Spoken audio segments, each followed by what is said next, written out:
Hello. आ गए। अभी unit 5 में बहुत सिंपल है। हम लोग बस थोड़ी थोड़ी चीजें करेंगे और उतनी ही करेंगे जितनी पेपर के लिए इंपॉर्टेंट है और जिससे हमारा काम पेपर के लिए चल जाए। बाकी सब फालतू का कुछ नहीं करेंगे इस यूनिट में। लेकिन ये यूनिट में है क्या? ये यूनिट में ना देखो, कभी कभी क्या होता है कि दो से ज्यादा इसमें ना रिलेशनशिप होता है। मैं मैथ्स की टर्म्स की बात कर रहा था। वो रिलेशनशिप को मैथमेटिकल टर्म्स में हम लोगों को ऐसे डिस्क्राइब करना होता है कि कितना रिलेशनशिप है, क्या है, स्ट्रेट लाइन है, ऐसा कर्व टेढ़ा मेढ़ा जाता है, क्या है, कौन सा रिलेशनशिप है, क्या एक से हम दूसरे को प्रेडिक्ट कर पाते हैं कि नहीं। ये सारी चीजें हम लोग देखते हैं। लेकिन टेंशन मत लो, ये तुमने सब कुछ किया हुआ है। तुमने 12th में स्ट्रेट लाइन की थी, पैराबोला किया था, slope point form, line point form, वो सब याद है, वही सब करेंगे। हम लोग कितने इक्वेशंस देखेंगे पता है? हम लोग देखेंगे स्ट्रेट लाइन का, हम लोग स्ट्रेट लाइन का देखेंगे, हम पैराबोला देखेंगे और एक्सपोनेंशियल देखेंगे। इसमें हम लोगों का हाइपोथेसिस टेस्टिंग वगैरह हम कुछ नहीं करेंगे, फालतू में दिमाग खराब नहीं करेंगे, छोटा सा करेंगे। स्ट्रेट लाइन की बात से शुरू करते हैं। पहले तो मुझे बताओ, स्ट्रेट लाइन का इक्वेशन क्या होता है? स्ट्रेट लाइन का इक्वेशन होता है y is equals to m x plus c. याद है ना ये? m इज तुम्हारा स्लोप, ये ऐसा लाइन है, स्ट्रेट लाइन एकदम एकदम स्ट्रेट है, उसका स्लोप m से दिखाया जाता है। अभी इसको ऐसे भी लिखते हैं, ठीक है? इसको कैसे लिख सकते हैं? y is equals to a0 plus a1x। ये भी सेम है, y is equals to mx plus c का, लेकिन ये तरीका लिखने का थोड़ा ज्यादा प्रोफेशनल है, सब लोग यही यूज करते हैं। कुछ नहीं है, सिंपल है, पता है, a is m which is slope. इसमें भी a1 जो है वो स्लोप ही है और a0 जो है वो कांस्टेंट है तुम्हारा। मोस्टली हम ये यूज करेंगे, बस ये याद रखना कि a1 is nothing but slope.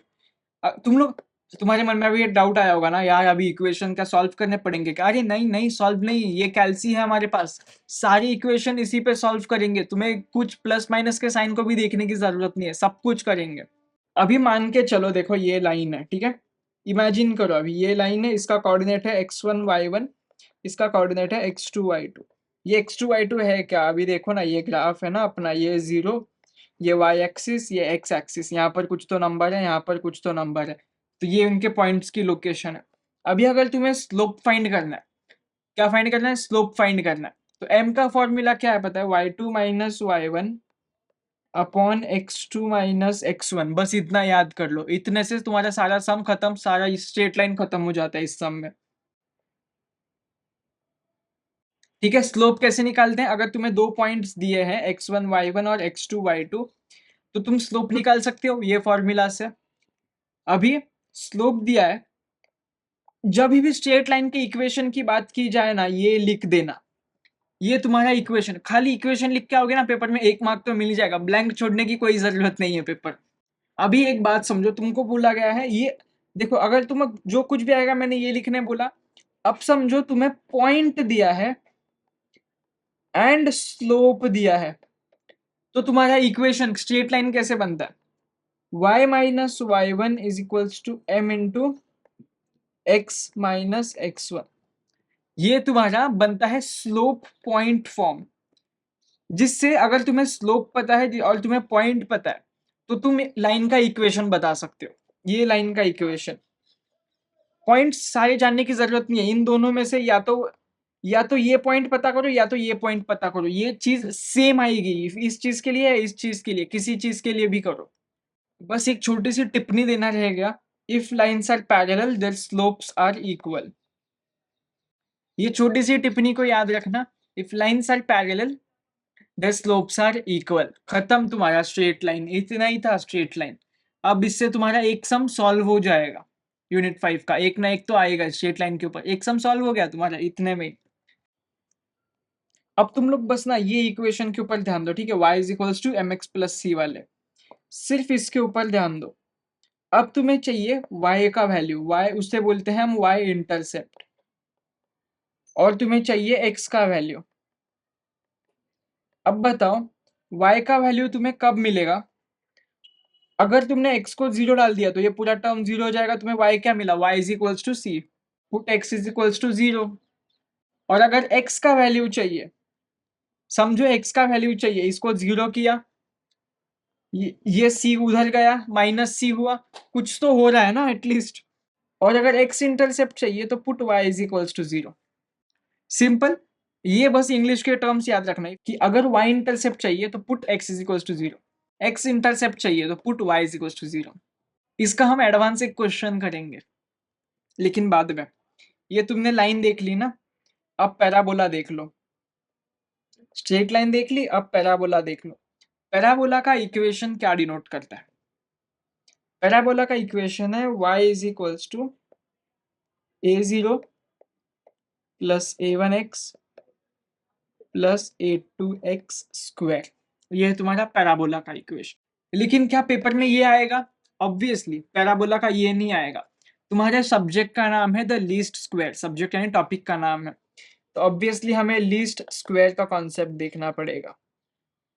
Least square मतलब क्या पता है? बस एक्स स्क्वायर को ना सब जगह मल्टीप्लाई करना होता है तो उससे लीस्ट स्क्वायर निकाल सकते हैं। ऐसा बस मैंने हिंट दिया तुमको, ऐसा कहीं पे लिखना नहीं, कहीं पे रूल नहीं, ठीक है। अगर स्ट्रेट लाइन की बात करें अभी पिंक पेन से, ठीक है, ये इक्वेशन को मैं नीचे उतार लेता हूँ। बस ये कुछ नहीं है, ये डिट्टो सेम है स्ट्रेट लाइन के इक्वेशन से। देखो y is equals to a0 plus a1x जो तुम्हारा इक्वेशन है स्ट्रेट लाइन का, उससे देखो यहाँ तक सेम है, बस a2x स्क्वायर याद हुआ, याद हुआ नहीं, ऐड हुआ। सिंपल है, याद मत करो इक्वेशन, इक्वेशन अपने आप तुम्हें पेपर में दिख जाएगा, ऐसे आंखों के सामने हाथ से प्रैक्टिस रखो, लॉजिकली याद करो। अभी लीस्ट स्क्वायर देखे, स्ट्रेट लाइन लीस्ट स्क्वायर देखते हैं, पिंक वाले पेन से देखते हैं। स्ट्रेट लाइन का लीस्ट स्क्वायर क्या करना होता है पता है? हमें ना बस समेशन का साइन सब जगह डालना होता है। क्या formula? y is equals to a0 plus a1x, ये तुम्हारा फॉर्मूला है। तो तुम्हें क्या करना होता है पता है? बस समेशन का साइन डाल दो। समेशन का साइन डाल तो दूंगा अभी मैं, लेकिन ये करते क्यों है? हमें क्या करना है पता है? हमें ना बस दो इक्वेशंस को साइमल्टेनियसली सॉल्व करके हमें इक्वेशन पता करना। हमें क्वेश्चन में क्या बताया जाता है पता है? फिट इनटू स्ट्रेट लाइन या फिर फिट इनटू पैराबोला, ये बताया जाएगा। क्या है पता है? ये समेशन का साइन डाल दो तो ये हो जाएगा summation y is equals to, summation a0 exist नहीं करता ना, तो बस n लिखो।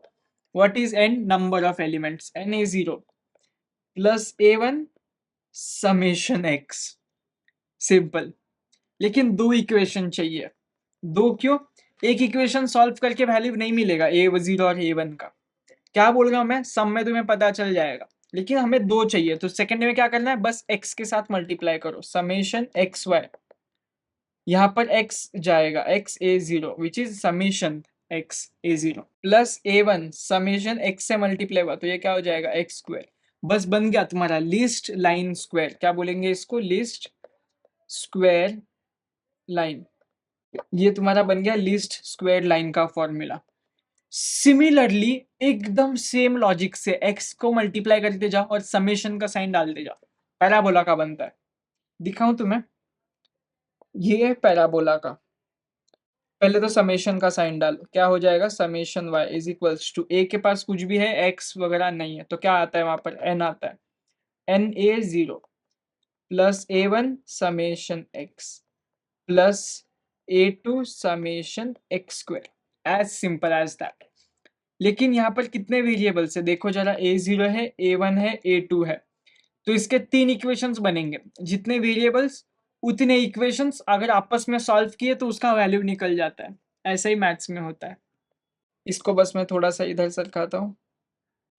अब क्या करना है तुम्हें? दो बार x के साथ मल्टीप्लाई करना है, summation x y is equals to a0 summation x plus a1 summation, यहाँ पर x ऑलरेडी था और यहाँ पर क्या हो जाएगा? समेशन x क्यूब हो जाएगा क्योंकि x ऑलरेडी था, और एक बार x से मल्टीप्लाई करो, a0 summation x square plus a1 summation x cube plus a2 summation x4।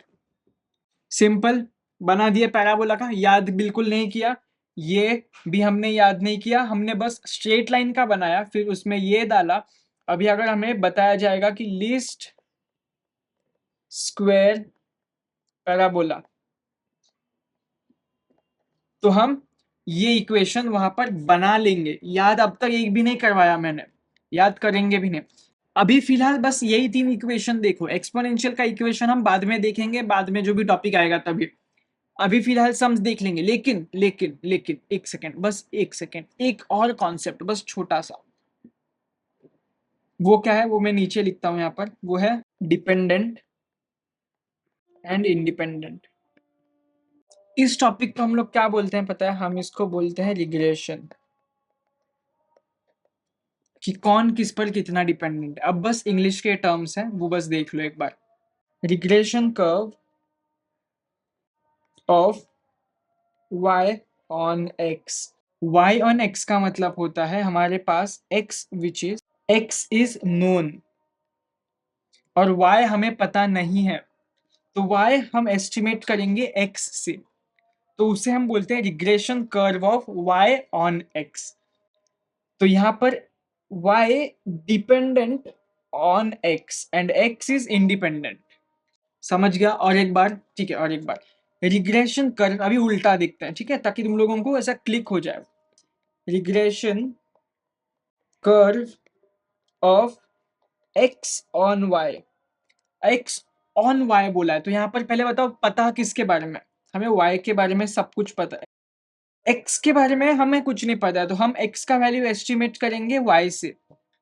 तो this is y is independent now and x is dependent. x is dependent on y and y is independent। उसे किसी चीज का फर्क ही नहीं पड़ता है। यहाँ पर अभी तुमको एक इंटरेस्टिंग फैक्ट या फिर ऐसे क्या फैक्ट नहीं, उसको ऐसा एप्लीकेशन बताओ। अगर यहाँ पर x जो है वो टाइम है और x इंडिपेंडेंट है और y उस पर डिपेंडेंट है, तो ये वेदर फोरकास्टिंग के लिए यूज होता है। y अगर प्लॉट किया गया है बेस्ड ऑन x, तो उससे फ्यूचर प्रेडिक्ट किया जा सकता है टाइम का, वेदर में कुछ भी। तो this is application of time. अभी कॉमन सेंस का एक क्वेश्चन, ये जो डिपेंडेंट इंडिपेंडेंट का लॉजिक है, इससे तुम लोग मुझे स्ट्रेट लाइन का इक्वेशन अल्टर करके दिखाओ। ये जो अपना नॉर्मल इक्वेशन है y is equals to a0 plus a1x, यहाँ पर मुझे बताओ डिपेंडेंट कौन है और इंडिपेंडेंट कौन है? y का value is dependent on x, तो this is regression curve of y on x। x is independent and y is dependent, मतलब ये साइड जो होता है बेचारा वो डिपेंडेंट होता है और ये साइड जो आता है वो इंडिपेंडेंट आता है। तो अभी मुझे बताओ, अब x को डिपेंडेंट बना के दिखाओ जरा मुझे।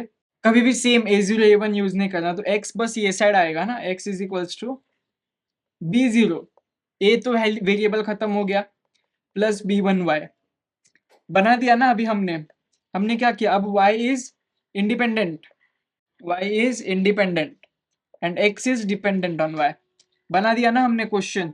अब ये स्ट्रेट लाइंस के फॉर्मूला बन चुका है। एकदम इंटरेस्टिंग और सिंपल है, मजा आया? इतना ही फिलहाल के लिए, इतना ही एडजस्ट करो। इतना के ऊपर हम सम्स देखते हैं, बाद में हम लोग एक बार एक्सपोनेंशियल का देख लेते हैं। अगले वाले लेक्चर में सम्स देखते हैं। चलो बाय।